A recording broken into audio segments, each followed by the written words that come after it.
So about funding sources, we categorize them in two main categories, individuals and organizations. And organization can also be put in three subcategories, meaning non-profit, private, and public. And this covers all the possible funding sources of your revenues. We can also make other two types of categories from these funding sources. There are organizations or individuals who can give you money to support your work for others, like you receive money to support work for children or for other types of beneficiaries. But also, you can receive direct money for your services to these beneficiaries. So you have services for local governments, and they pay for these services. So there are two types of funding sources: international organization foundation, who give you money to train local governments, for example, to become more efficient, but also directly local governments who can give you money for your services. And you have to think of these two types of organizations, because actually there are your main clients. And sometimes you have not only one client when working in one activity or program. For example, if a founder gives you money to do a certain activity for other people, then you have two clients. One client is the one who gives you money, the other is to whom you give the service. And what we discussed in the training is that sometimes the interests of these two clients are contradictory. And sometimes the interest of those who give you money is contradictory with your mission or with your values or beliefs. And the question is what you do. You just receive money because you want to survive, or you say no because it enters in contradiction with the people, the interest of people I want to serve, or with the values or principles of my organization.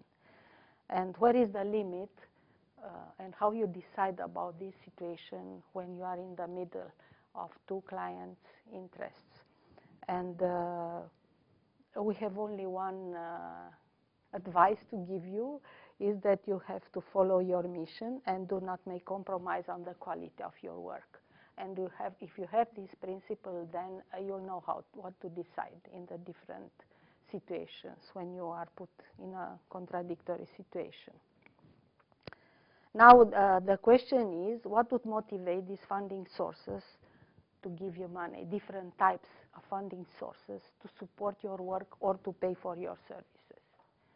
And if you think of these different types of clients, individuals, organization, private, public, or non-profit, they can have different motivation, and you have to be aware of this motivation. And we give you only very few tips on this. And the idea is that when you ask from individuals, you have to be aware that people give to people. If you have services that serve people, then it's easy to raise money from individuals. For example, if you have you work for protecting children or women's shelter, as we had, or other types of activities, then it's easy to ask people to give to people. But if you have more sophisticated programs, I'm not sophisticated, but let's say other type of programs like consulting services or training, then this is an intervention which doesn't go directly to a beneficiary. It's an intervention that probably in time will help, for example, local governments to be more, give good services for people. For this type of activity, it's more difficult to raise from individuals money. Another, for foundations, you have to be aware that motivation is that they give money to fulfill their mission. Each foundation, each private foundation or corporate foundation, was created for a mission. And you have to know this mission in order to see if this fits with your activities or not.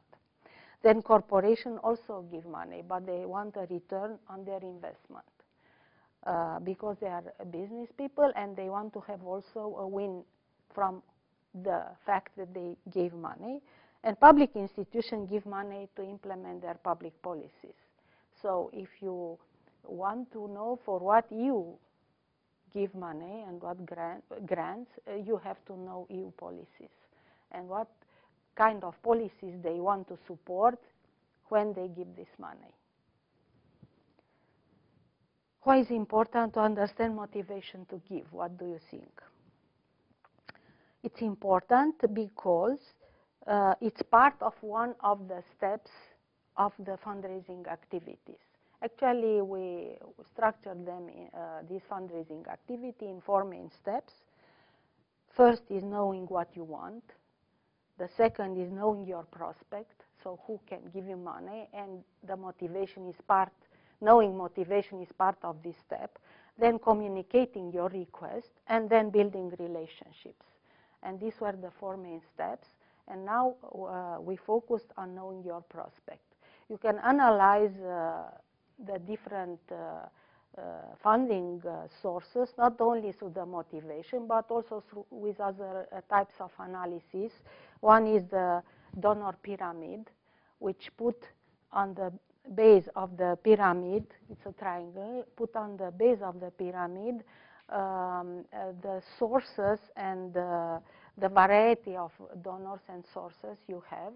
And in time, you may build loyalty with fewer of them, and at the top of the pyramid are those few who became loyal to your organization and gives you not only once, but each year for 10 years. There are situations or more years, and you did something to move some donors up to this pyramid. And this is one part of a strategy of fundraising, to look at your donors and to build this relationship with them so that they become loyal to you. There are also other types of looking at donors, who are the 20% who gives you 80% of funding, who are the most clients who can give you money for your services. So you can really analyze the market of possible funding sources. But there are 2 main strategies that actually are in contradiction with each other, but you have to go through both of them. One is that you have to build diversity of donors, so not to be dependent only on one big donor, because that is risky, but also you have to do actions to build the loyalty of the few most important donors. So these are 2 strategies, but you have to go on both of them.